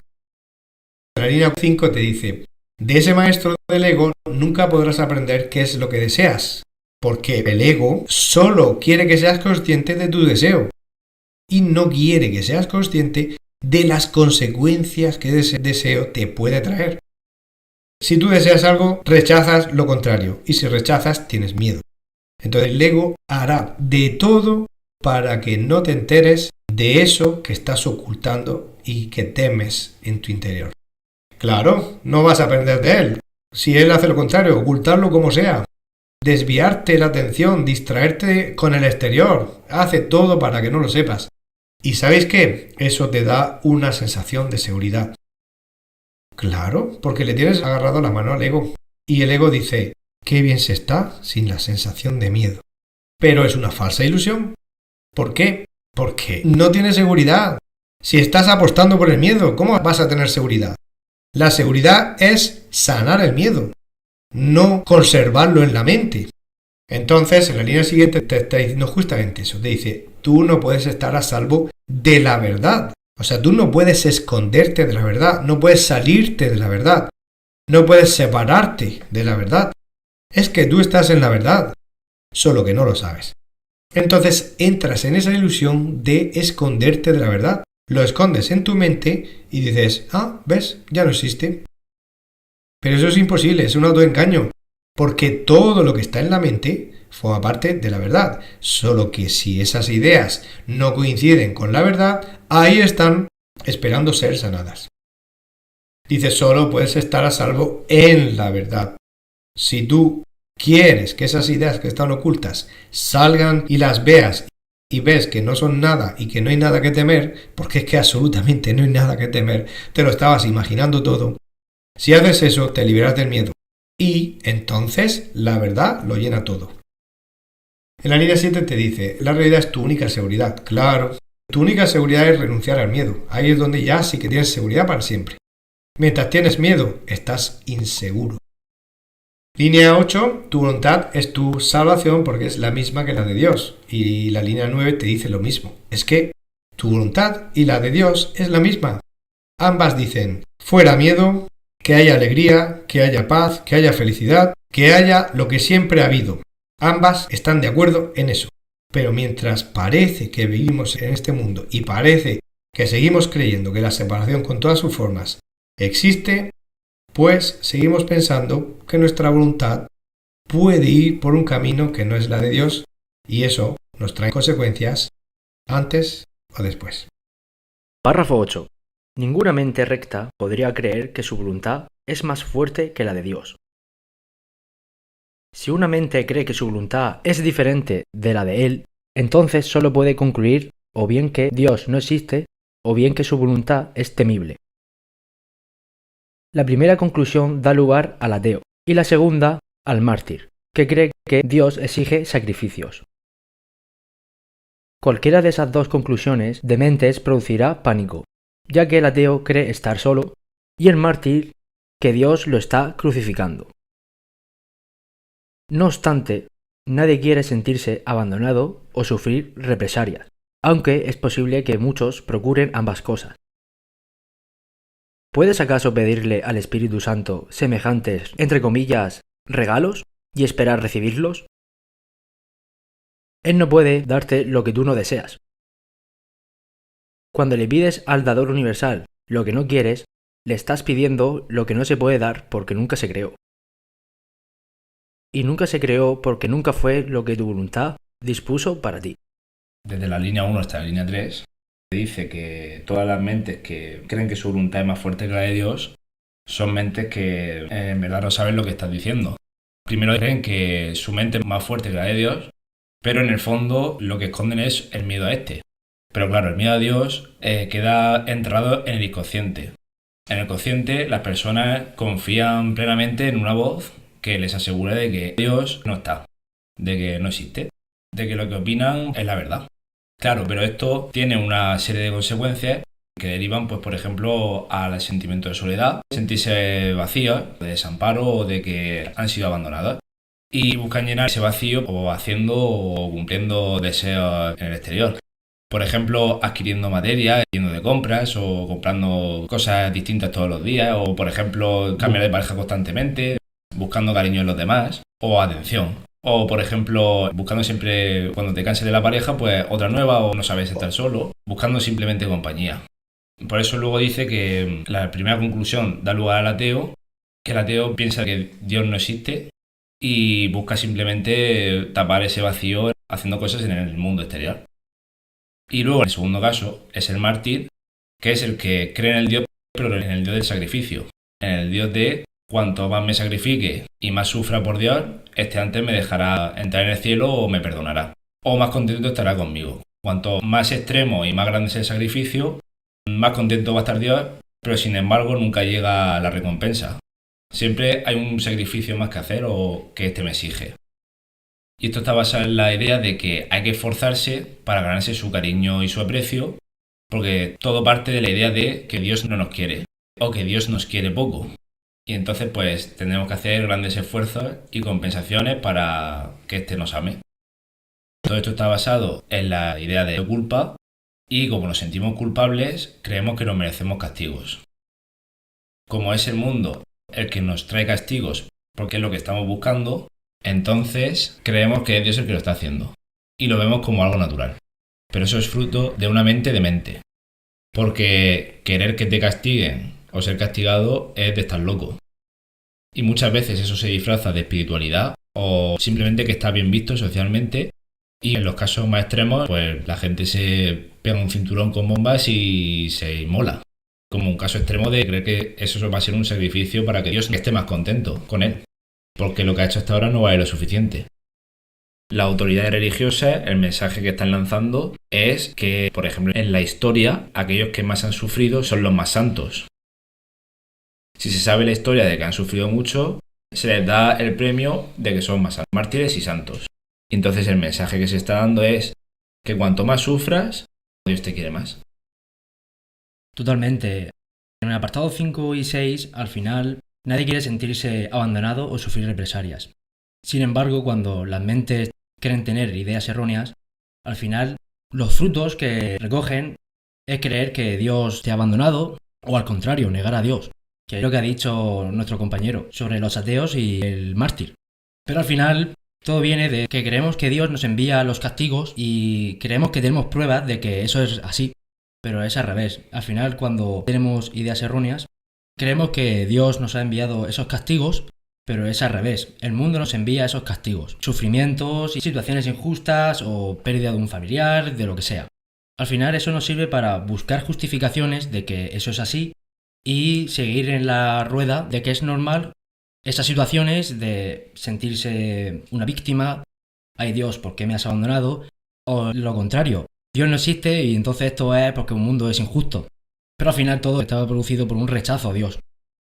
Como les llega esas situaciones, creen que es de Dios, pero es al contrario, es fruto de las decisiones que han tomado a margen de Dios. Y si quieren seguir continuando el ciclo o seguir la rueda, al final de ello también depende romper y querer salir de la rueda para sanar mente. Así es, y en la línea 7 te dicen una frase que es verdaderamente amplia porque se puede entender tanto referida al inconsciente como al consciente. Aquí es una continuación de las líneas anteriores, por lo tanto empezaremos por ahí. Cuando dice Dios o el Espíritu Santo no puede darte lo que tú no deseas, se está refiriendo a lo que tú en el fondo no deseas. Tú a nivel consciente puedes decir, claro, Dios me manda pruebas, me manda castigos, me manda lecciones en las que hay que sufrir porque cuanto más uno pasa por ahí, pues Dios más le quiere. Entonces uno tiene en la consciencia que eso es bueno, que el sacrificio es bueno, que el esfuerzo es bueno. Sí, quiero que se me castigue, quiero que me pasen cosas para sentirme víctima y decirle al mundo, ¿veis lo desgraciado que soy? Pero también inconscientemente, en el fondo, no deseas eso. Entonces, no deseas significa que ahí se está refiriendo a la voluntad auténtica del ser despierto, no del ser durmiendo. Entonces, es el ego el que cree el castigo y es el ser el que en el fondo está diciendo no quiero más esa voluntad y está en el camino de aprender que no desea eso. Pero también cuando decimos que no deseamos algo inconscientemente, también nos estamos refiriendo a los miedos. Claro, cuando no queremos saber nada de los miedos y están a nivel oculto, pues también nos llegan esos regalos, esas pruebas del miedo en algún momento. Bueno, aquí nos estamos enfocando sobre todo a los deseos que tenemos en el exterior y que en el fondo no deseas. Por eso pone lo que tú no deseas, lo que tú en el fondo, interiormente, no deseas. Porque ahí lo está viendo desde el punto de vista de tu voluntad unida a la de Dios, no de tu voluntad separada a la de Dios. Por eso en la línea 8 dice, cuando le pides al dador universal lo que no quieres, es decir, ahí estás usando tu voluntad como una voluntad separada que se desliga de la de Dios y pide lo que Dios no puede darte. No te lo puede dar porque Dios solo puede dar lo que es real. Claro, aquí cuando usamos los deseos estamos pidiendo cosas que no son reales. Y Dios no te lo puede dar, Dios solo te puede dar lo real. Entonces no se creó. Da igual que sea algo material o da igual que sea cariño de la gente o compañía, lo que se esté buscando, da igual. Dios no te puede dar la idea de la separación y luego un apaño para no sentir los efectos que no nos gustan de esa creencia en la separación. Resumen del párrafo 8. El creer que tu voluntad y la de Dios son diferentes es debido a dos cosas únicamente. Creer que Dios no existe o que su voluntad es temible. Y solo en mentes de mentes es posible. La primera conclusión al ateo da lugar. La segunda, en el que se cree mártir, está. El mártir cree que Dios lo está crucificando. Aunque pidas castigo, el Espíritu Santo no te lo puede dar. Es algo que nunca se creó. Dios nunca nos castigó. Esa no es su voluntad y tampoco es la nuestra. Párrafo 9. En última instancia, todo el mundo tiene que recordar la voluntad de Dios porque, en última instancia, todo el mundo tiene que reconocerse a sí mismo. Este reconocimiento es el reconocimiento de que su voluntad y la de Dios son una. En presencia de la verdad, no hay descreídos ni sacrificios. En la seguridad de la realidad, el miedo no tiene absolutamente ningún sentido. Negar lo que simplemente es, tan solo puede dar la impresión de que es temible. El miedo no puede ser real sin una causa y Dios es la única causa. Dios es amor y Él es exactamente lo que tú deseas. Esa es tu voluntad.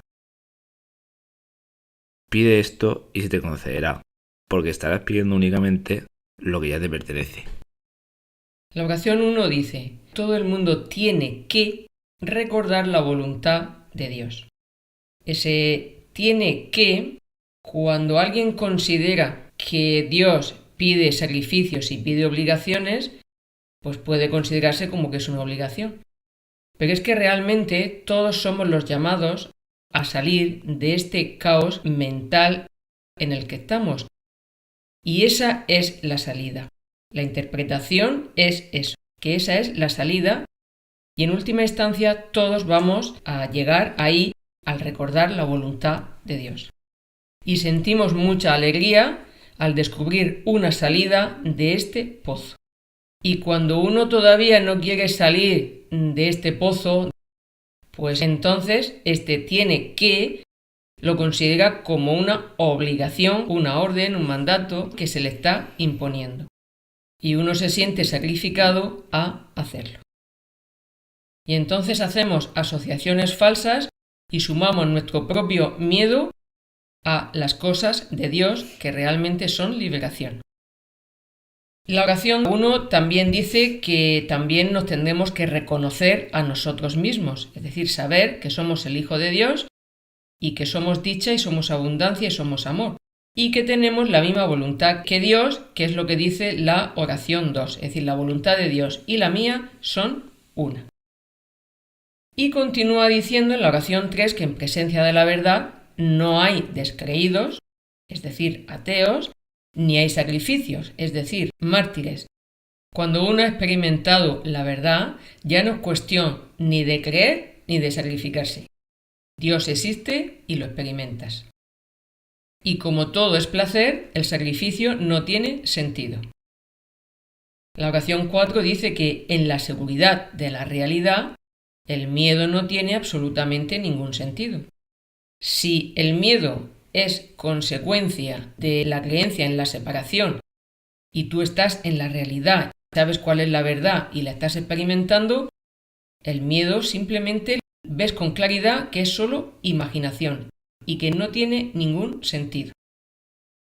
La oración 5 dice, negar lo que simplemente es decir, negar la verdad, negar a Dios, tan solo puede dar la impresión, es decir, solamente lo parece que es algo temible, pero solo es imaginación. Y podemos decretar, esto no tiene sentido.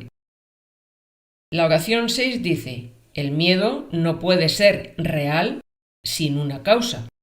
Ya hemos dicho que si la causa del miedo es negar a Dios y la creencia en la separación, la creencia de que estamos abandonados, y Dios, como dice, es la única causa que existe, pues es que el miedo, volvemos a decretar, no tiene sentido porque no tiene causa. La base del miedo es creer que es real, pero este párrafo te aclara que solo da la impresión de que es real. Entonces todo es apariencia, todo es ilusión. Tomamos por real lo que es ilusión. Lo que no es amor no tiene sentido ni es real. Por tanto, buscarle realidad no tiene sentido.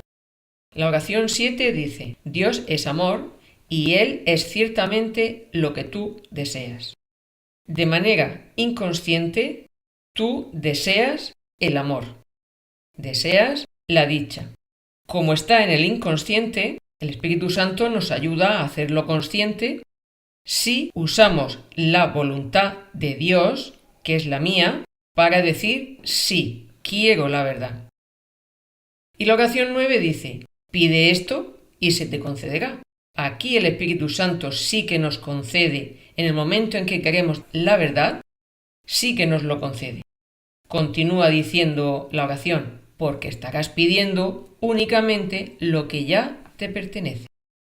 Al mismo tiempo que aumenta el deseo de recordar quién eres, de recordar a Dios, y aplicas tu voluntad para ejercer ese deseo, al mismo tiempo también tienes que poner conciencia en utilizar tu voluntad para reconocer que el miedo va decreciendo. ¿Cómo? Pues cada vez aplicando menos intensidad a lo que consideras que es temible. Resumen del párrafo 9. Todos hemos de recordar de Dios su voluntad. Es así como nos reconocemos, ya que su voluntad y la tuya son unidad. No hay descreídos ni sacrificados en presencia de la verdad. Negar la verdad encierra temeridad.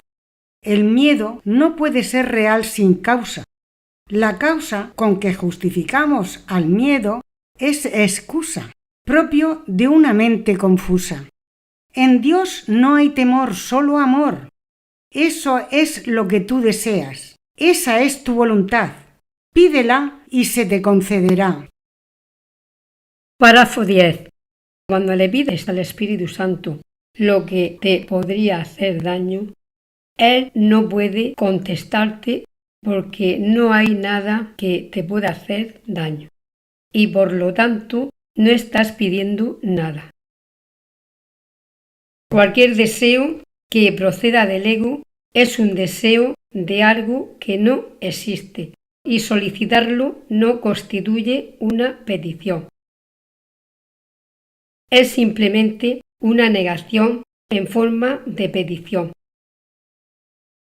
El Espíritu Santo no le dé importancia a la forma, ya que solo es consciente de lo que tiene significado.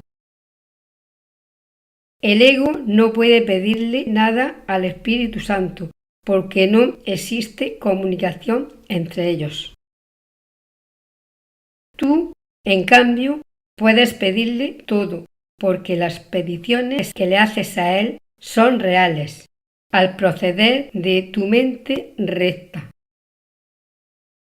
¿Negaría el Espíritu Santo la voluntad de Dios? ¿Y podría dejar de reconocerla en su Hijo? Bueno, este párrafo 10 empieza diciéndote que aquello que te puede hacer daño, y lo está diciendo en el sentido como cree el ego. El ego cree que hay cosas en el mundo que te pueden hacer daño, y es que el ego cree en el ataque y en que se puede herir, se puede destruir, matar, psicológicamente o emocionalmente sufrir. Pero aquí dice que el Espíritu Santo no te puede dar, no te puede contestar lo que acaba haciéndote sufrir. El Espíritu Santo tampoco quiere traerte sufrimiento debido a lo que estás pidiendo o a la idea que tú tienes. Y es que, como dice en la línea 2, cualquier deseo que proceda del ego no es más que un intento del ego de seguir confirmando y alimentando la creencia, el miedo o el deseo que se tiene en la mente. El ego realmente no pide. Por eso dice ahí que en realidad no es una petición lo que el ego hace. Línea 3 es una negación en forma de petición. El ego no pide nada, es un truco para que lo que ya se cree siga ahí. Si uno sigue pidiendo justo lo que le lleva a dar la vuelta a la rueda del hámster y acaba recibiendo justo eso que está pidiendo, que es lo mismo que ya estaba, pues al final es un truco más del día a día para seguir manteniendo la creencia que tenemos o el miedo que tenemos. Entonces realmente el ego no pide nada, y mucho menos se lo pide al Espíritu Santo, como dice la línea 5. Es un truco para que siga todo como está.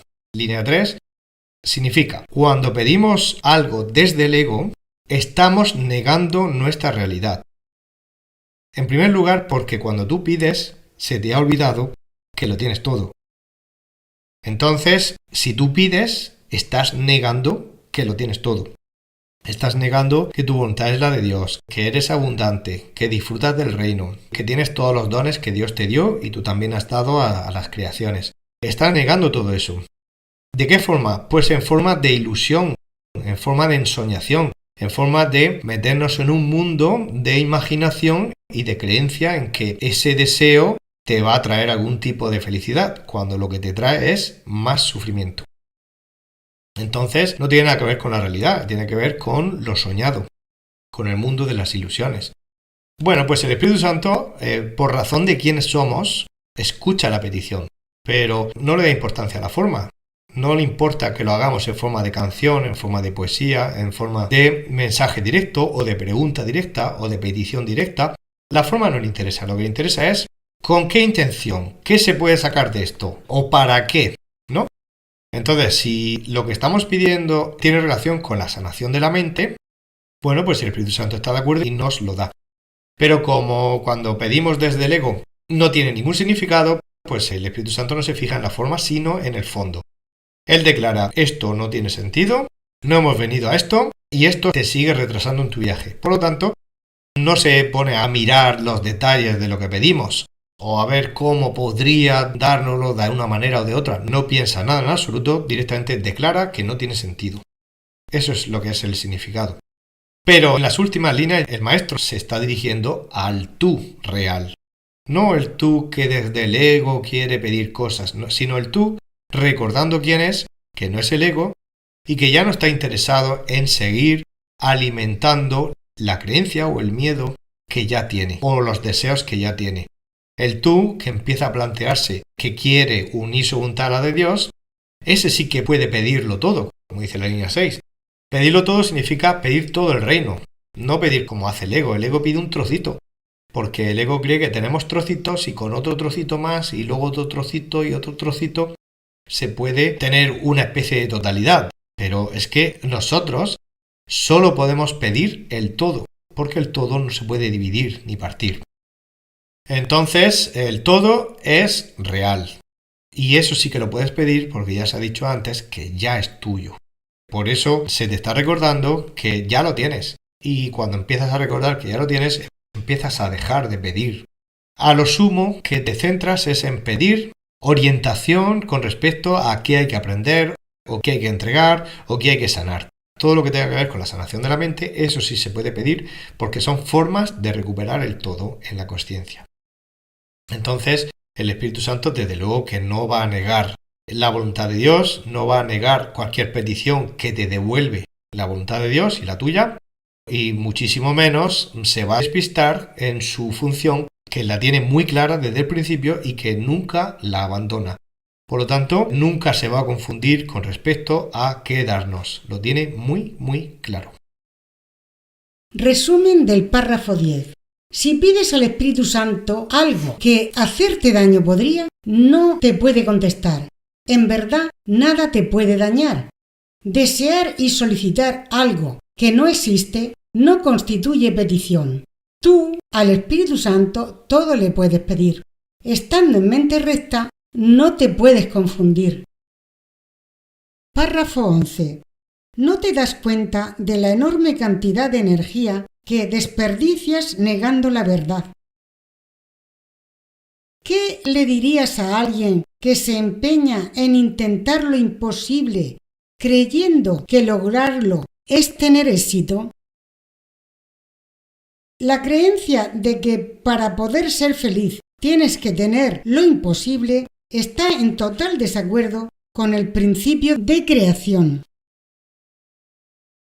Dios no pudo haber dispuesto que tu felicidad dependiese de lo que nunca podrías tener.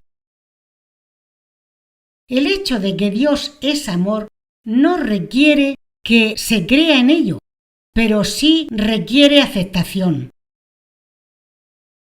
Puedes ciertamente negar los hechos, pero no puedes hacer que cambien. Si te tapas los ojos con las manos, no podrás ver porque estarás interfiriendo en las leyes de la visión. Si niegas el amor, no podrás conocerlo porque tu cooperación es la ley de su existencia. No puedes cambiar las leyes que tú no promulgaste. Las leyes de la felicidad fueron creadas para ti, no por ti. Comienza diciendo este párrafo que nos empeñamos en negar la realidad con que fuimos creados, en negar la verdad en nuestro interior, en no escuchar la palabra de Dios que nos habla. Hay una lección que dice, Dios me habla todo el día. Todos somos los llamados, a todos nos llama, pero perdemos muchísima energía en negar nuestra verdad, en rechazar esa invitación, esa voz que nos habla todo el día, y en creer que tenemos que hacer y hacer y hacer cosas en el mundo. En el apartado 2 dice, ¿qué le dirías a alguien que se empeñara en intentar lo imposible, creyendo que lograrlo es tener éxito? Pues que no está en el camino que debe de estar. Está totalmente equivocado. Al filo de lo imposible. Voy a ver si me arriesgo para coger una etapa y hacer más kilómetros que el resto de humanos haya hecho. Luego sales engañándote a ti mismo, creyendo que los que te entrevistan pues te dan gloria y eso te tapas tú los ojos para creerte que eso es felicidad. Te autoengañas porque quieres. Al filo de lo imposible no es nuestra realidad, todo lo contrario. Todo lo que viene de Dios y del Espíritu Santo es fácil, es sencillo, porque ya lo tenemos. Nosotros fuimos creados teniéndolo todo. Y cuando nos hacen algún regalo, pensamos que eso no tiene valor, porque nos ha llegado de forma fácil y entonces no hemos luchado, no hemos trabajado, entonces no vale. En el mundo se oye mucho eso de que tengo que hacer. Y todo el mundo te da consejos para que tú hagas, porque sin hacer creen que no hay felicidad. El Espíritu Santo nos marca el camino y en cada momento, si te dejas, te indica lo que has de hacer, lo que has de decir, hacemos. Ya tenemos a Dios de nuestro lado.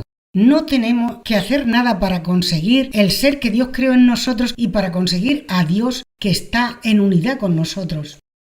Aquí en el apartado 7 dice, si te tapas los ojos con las manos, ¿no podrás ver? Pues sí, eso es lo que hacemos nosotros. nos tapamos la visión que Dios nos dio, la visión de Cristo, y no vemos lo que hay más allá de lo que el mundo te ofrece. Parece que tienes que triunfar. Cuando nos tapamos los ojos, rechazamos la verdad, nuestra realidad, y nos cambiamos esta realidad por otra cosa que nosotros queremos hacerla real. Hemos venido aquí a negar este mundo y aceptar el mundo de Dios, y justamente hacemos lo contrario. Tapándonos los ojos, estamos rechazando el mundo de Dios y aceptando como si fuera real las cosas de este mundo. Tenemos que aceptar nuestra realidad, que es el mundo de Dios. Y hace falta también que nosotros cooperemos. Aceptación y cooperación en este caso es lo mismo, porque si no cooperamos, pues Dios existe, pero no lo experimentamos. Hemos venido a experimentar el amor que somos y si nos vendamos los ojos, pues lo negamos y las leyes de la felicidad, que fueron establecidas por Dios y no por ti, sino para ti, resulta que no las podemos experimentar si no las aceptamos y si no cooperamos con el Espíritu Santo con nosotros. Como rechazamos las leyes de Dios, pues las sustituimos por las leyes del mundo. Creemos que somos pequeñitos y tenemos que hacer muchas cosas para engrandecer. Grandes ya fuimos creados. En el mundo nos creemos que tenemos que hacer algo para la grandiosidad que en verdad no somos. La gloria, el éxito, el sentirse superior, el ser especial, lo consideramos algo muy valioso y en realidad son migajas al lado del valor que tienen los santos hijos de Dios y el reino de Dios. Eso sí que es valioso.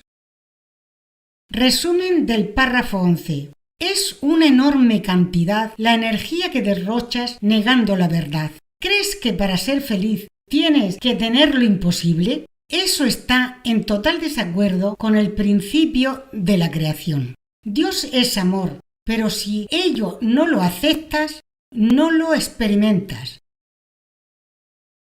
Párrafo 12. Cualquier intento de negar lo que simplemente es, tiene necesariamente que producir miedo, y si el intento es fuerte, producirá pánico. Querer imponer tu voluntad en contra de la realidad, aunque es imposible, puede convertirse en una obcecación, a pesar de que ese no es realmente tu deseo. Mas examina el resultado de esa extraña decisión. Estás dedicando tu mente a lo que no deseas.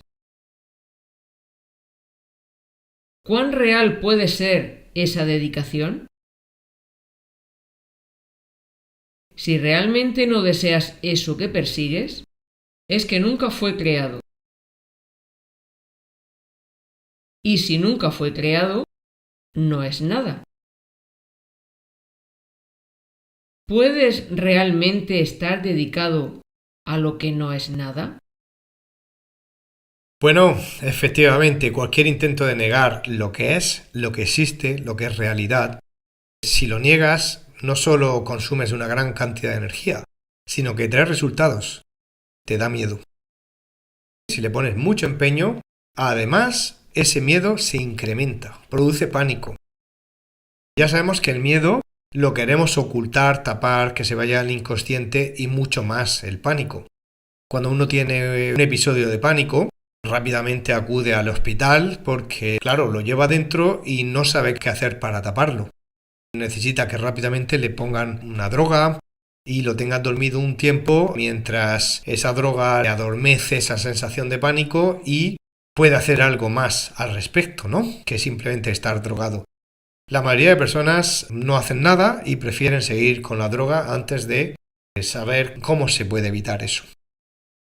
Esas son consecuencias que ocurren después de estar un tiempo negando la realidad de lo que somos, negando el amor, negando a Dios. Ese miedo siempre hemos tenido más o menos éxito en mantenerlo oculto en nuestro inconsciente, pero al final sale. Y no queremos saber nada acerca de esto. Por eso muchos temas que nos dan miedo son tabú en la sociedad. Entonces, ¿Qué hacemos para seguir en contra de la realidad? Pues queremos seguir manteniendo nuestra voluntad aparte de la de Dios, insistimos y nos empeñamos, se convierte en una obcecación, en una obsesión, en una dedicación completa, es decir, le dedicamos esfuerzo, dinero, energía, tiempo, concentración y ni siquiera nos hemos dado cuenta de que estamos apostando por algo que no nos trae la felicidad. No lo hemos examinado, por eso en la línea 3 te dice, a ver, después de tanto tiempo, esfuerzo, dinero dedicado a eso, ¿has examinado si eres feliz? Bueno, es que no tiene ningún sentido, porque si tú, después de dedicarle tanto esfuerzo, tanta dedicación, después ves que no eres feliz, ¿por qué no examinas y sacas una conclusión? Pues no, escuchas al ego y cambias ese proyecto por otro proyecto. Pero no quieres reconocer que has sido un fracaso y que no eres feliz. Pues así vas en pos de un proyecto detrás de otro, creyendo que la felicidad está detrás de cada uno de ellos. ¿Cuánto tiempo le puedes dedicar realmente en la vida a eso? Si vas a contracorriente, si vas en sentido contrario a la felicidad, ¿cuánto puedes aguantar así? Por mucho que creas en el sacrificio, por mucho que creas que sufrir es normal y todo el mundo debe hacerlo, ¿cuánto tiempo aguantas en ese estado de sufrimiento? Bueno, pues aquello en lo que insistes, lo que es la gloria para ti, el éxito social, el sentirte especial o por encima de los demás, realmente no puedes conseguir nada con eso porque el objetivo que te has puesto nunca fue creado. No puede haber felicidad en ello porque no existe, es una ilusión y estás detrás de ella. Y entonces si nunca fue creado, línea 7, pues no es nada. Es solamente una ilusión en la que has entrado. Y detrás de una ilusión viene una desilusión. Entonces, ¿cuánto tiempo realmente puedes estar dedicado a lo que no es nada? ¿Cuánto tiempo puedes aguantar sin ser feliz? Resumen del párrafo 12. Si lo que es verdad quieres negar, necesariamente tiene que producir miedo. Querer imponer tu voluntad contra la realidad puede convertirse en obcecación. Examina los resultados de tu extraña decisión, mas tu verdadero deseo, tu voluntad, es únicamente la verdad. Párrafo 13. Dios en su dedicación a ti te creó dedicado a todo, y te dio aquello a lo que estás dedicado. De otra manera no habrías sido creado perfecto. La realidad lo es todo, y tú lo tienes todo, porque eres real. No puedes crear lo irreal, porque la ausencia de realidad es temible y el miedo no es algo que pueda ser creado. Mientras sigas creyendo que es posible tener miedo, no podrás crear. Dos órdenes de realidad que se oponen entre sí privan a la realidad de todo significado, y la realidad es significado. Bueno, líneas 1, 2 y 3. Dios te tiene devoción, por eso se dedica a ti, te cuida, no porque haya ninguna amenaza, sino porque te ama con locura y está totalmente centrado en ti. Pero tú también le tienes devoción a Dios y haces lo mismo. Y además también conjuntamente al resto del reino. Todo el mundo tiene devoción a todo el mundo. Y así es como estamos en la realidad perfecta y somos perfectos. Línea 3. La realidad lo es todo, no excluye a nada. Y la realidad la podríamos comparar con una manta para poder entenderlo. Y en esa realidad tú lo tienes todo porque tú eres real. ¿Por qué hablamos de lo que es real? Debería estar claro, ¿no? Bueno, no está tan claro. Porque en este mundo no sabemos lo que es la realidad. En este mundo creemos en la vida y creemos en la muerte. Y por lo tanto, al creer en dos cosas que son contradictorias, porque si dijéramos que la vida es la realidad, pues la vida no pararía nunca. Si dijéramos que la muerte es la realidad, cuando decimos muerte significa no existir. pues la muerte o el no existir sería para siempre también, ¿no? Esa sería la realidad. Pero ¿no os habéis parado a pensar lo extraño que es creer que se puede tener un trocito de realidad y otro trocito de realidad que es totalmente contrario en la misma realidad? Es algo muy extraño. Porque si la realidad es como una manta, pues toda la manta es la realidad. Pero si yo le pongo un remiendo, le añado un trozo a esa manta que tiene otro color y lo coso, por mucho que yo añada, la realidad es la manta, no lo que he añadido. Pero nosotros aquí en el mundo hemos añadido ideas que no están en la realidad. Y entonces acabamos pensando cosas tan extrañas como que la manta es la vida, pero voy a añadirle algo que se llama la muerte o dejar de existir. Y ahora creo yo que la manta con su remiendo ahora es toda la realidad, donde tiene un trocito de una realidad y un trocito de la realidad contraria.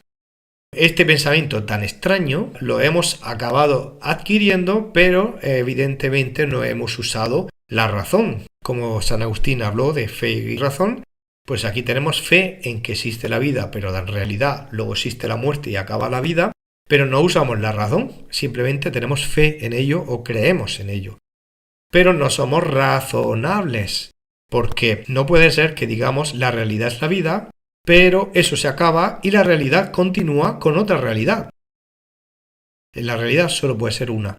Entonces si alguien dice, no hay nada más allá de la muerte, entonces todos los que hemos visto el entierro de una persona, de su cuerpo y la caja se ha metido en un cementerio, ¿no estamos viviendo el día a día, pasando el tiempo recordando cómo aquel murió aquel día? Bueno, ¿no hemos visto que todo continúa? ¿Qué es eso que cuando muere se acaba? Nosotros vemos que continúa, ¿no? Entonces, si continúa, ¿cómo puede ser que en la misma realidad haya dos realidades? La vida y la muerte. Más bien, tenemos una manta que se llama la vida y tenemos un remiendo que hemos añadido que se llama la creencia en dejar de existir o la creencia en la muerte. Ese remiendo es algo antinatural, no tiene nada que ver con lo que es real. Es ilusión, es miedo, es imaginación, es artificial, fingido, falso, añadido, superficial. Por eso en las siguientes líneas te habla de que tú no puedes crear lo irreal. Tú por mucho que quieras creer y tener fe en ese remiendo, no lo has creado. Lo que existe es la manta. Y por mucho que insistas tú en coserle otro trozo, lo único que existe es la manta. Lo que añades es imaginado por ti. Por lo tanto, cuando uno hace eso, dice en la línea 4 que la ausencia de realidad, porque estás mirando el remiendo, hace que venga el miedo en tu vida, porque estás añadiendo y tomando por real algo que no existe, y a eso lo llamamos miedo. Por eso es temible las consecuencias. Y por eso el miedo no es algo que pueda ser creado. Tú puedes creer en ello, pero no puedes crearlo. Puedes creer en ello, pero no puedes crearlo. Puedes hacer que parezca real en tu mente, pero creer que está en tu mente no es que sea real. Si yo quiero imaginar que hay un elefante rosa en bikini volando encima de mi ciudad, no significa que realmente esté pasando. Significa que es lo que yo quiero creer. Línea 5, pues mientras sigues creyendo en que el miedo es posible, que las cosas imaginadas pueden seguir existiendo en tu mente y para ti son reales y para siempre van a ser reales, mientras sigas apoyando eso, no podrás crear. No sabes lo que es crear, solo sabes lo que es creer. Línea 6, dos órdenes de realidad que se oponen entre sí privan a la realidad de todo significado. Si le ponemos un remiendo a la manta, se te va a olvidar lo que significa la manta, porque estás con la vista puesta en el remiendo. Entonces, si tú le pierdes el significado a la realidad, deja de tener significado. Y si deja de tener significado, tú no eres feliz. Por eso, solo lo que tiene sentido te hace feliz. Porque ves que hay sentido. Ves que todo concuerda, todo cuadra. Todo está en su sitio y no hay trozos divididos, esparcidos, sino que todo forma una unidad muy claro de entender. Eso es lo que te da felicidad. Cuando ves cosas que no tienen sentido, no te da la felicidad. Entonces, si el miedo trae sufrimiento y el sufrimiento no tiene sentido, ¿para qué lo quieres? Mientras quieres el miedo en tu vida, tú quieres un mundo sin significado. Pero detrás de eso viene la factura. Y la factura es no ser feliz. Porque la realidad ya para ti no tiene significado. Porque quieres seguir buscándole un significado, quieres seguir creyendo que es real aquello que solo es imaginación en tu mente. Párrafo 14. Recuerda, pues, que la voluntad de Dios es posible ya, y que nada más lo será nunca. En esto reside la simple aceptación de la realidad, porque solo eso es real. No puede distorsionar la realidad y al mismo tiempo saber lo que es. Y si la distorsionas, experimentarás ansiedad, depresión y finalmente pánico, pues estarás tratando de convertirte a ti mismo en algo irreal. Cuando sientas esas cosas, no trates de buscar la verdad fuera de ti mismo, pues la verdad solo puede encontrarse dentro de ti. Di, por lo tanto, Cristo está en mí, y donde Él está, Dios tiene que estar, pues Cristo es parte de Él. En este último párrafo nos dice, finalmente recuerda que la voluntad de Dios es posible ya, porque es la realidad. Y la realidad está aquí y ahora. No es una cuestión de esperar que, bueno, ya la conoceré, hace falta tiempo, hace falta esfuerzo, tengo que hacer esto, tengo que hacer aquello. Ay, que no es fácil, ay, que es difícil. No tiene nada que ver con nada de eso. La realidad está aquí, está disponible ya. Y nunca otra cosa en este mundo estará disponible como está disponible la voluntad de Dios. Entonces, línea 2, así es como aceptamos la realidad, sabiendo que esto es lo que hay. Que no tiene sentido pensar en cosas añadidas, en ideas o en imaginaciones, ilusiones. Todo eso es no aceptar la realidad. Aceptar la realidad es no querer añadir nada más que lo que hay. Por eso tú eres real. Si hay una parte de ti que cree en la muerte o que cree que no puede existir, lo que hay que hacer es dejar de alimentar esa parte. Dejar de alimentar el hámster o el ratón del ego es lo que hace que vuelvas a la conciencia de la realidad. Pero si insistes en seguir alimentando la idea de que eres un cuerpo, la idea de la muerte, la idea de la separación, si sigues haciendo eso, pues acabarás experimentando ansiedad, depresión, miedo, pánico, porque aunque no es verdad que seas irreal, haciendo eso, parece que te quieres convertir y convencer a ti mismo de que eres algo que no es real.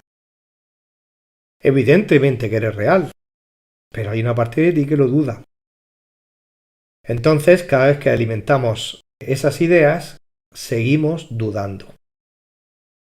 Línea 5. Cuando sientas esas cosas, no trates de buscar la verdad fuera de ti mismo, porque no la vas a encontrar fuera de ti mismo. Este mundo es el resultado de creer en otras cosas que no son la realidad. Por lo tanto, si sigues buscando ahí fuera, no lo vas a encontrar. La verdad está dentro de ti. Por eso te dice que repitas, Cristo está en mí, y donde Él está, Dios tiene que estar. Cristo somos toda la filiación, el conjunto de todos los hermanos, y Cristo forma parte de todos nosotros y parte de Dios. Así es que cuando tú te integras otra vez desde la conciencia en la unidad de lo que somos, a lo cual llamamos Cristo, vuelves a seguir alimentando la realidad a la que estás acostumbrando y olvidando cada vez más aquello que imaginaste que era real.